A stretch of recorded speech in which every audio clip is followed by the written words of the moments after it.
this is me and Laurie again, outside today on Mother's Day. It's a little cloudy in Melbourne today, but at least it's not too cold, is it, Laurie? It's not too cold, is it? Just want to say again, Happy Mother's Day to everyone.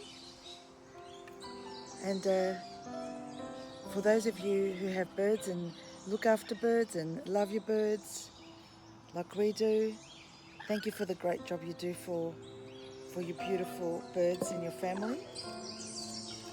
And where's Laurie gone? There she is. Thank you for the great work you do, and I know how much is involved. And I think someone wants to have a bath now, and I'm going to end up getting a bath. Here we go.